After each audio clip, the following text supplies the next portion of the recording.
បាទនិយាយសួរថ្ងៃទី19 ខែតុលាឆ្នាំ2025បាទស្ពីធុងដៃលេងទៅមួយហើយដាក់ប៉ាំបាញ់ម្ដងមកស្រូវនំរយនេះ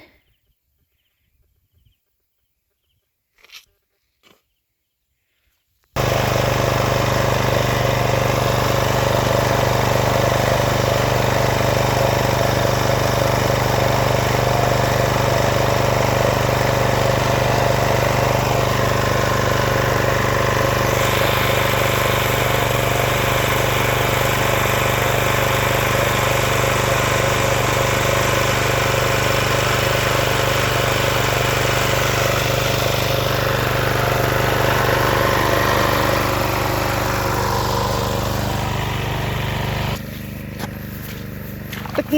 ដីទល់ដែនខ្ញុំសែនស្រណោះទិដ្ឋភាពខៀវស្រស់សម្រងធម្មជាតិដងព្រៃវាលស្រែល្វឹងល្វើយស្រស់យុគជ័យដោយចិនកវីនឹកអូនអត់សបាយច័ន្ទតែស្វាកំប្របង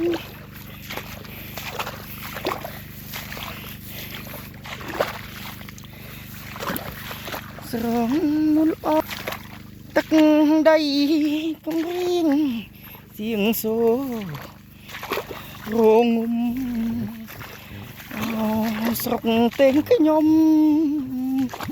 កំរៀងជុកជុំបងអើយឡៃទឹកតភាពជនបទកំសត់ពេលក្រៃឲ្យទ្រូងព្រួយភ័យ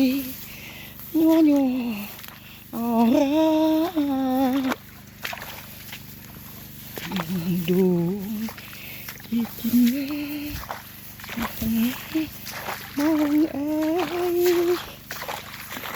ស្នេហ៍មិនទៅឡើយ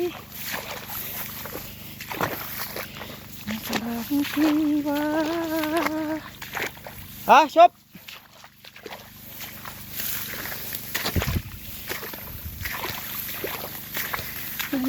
ទៅភាព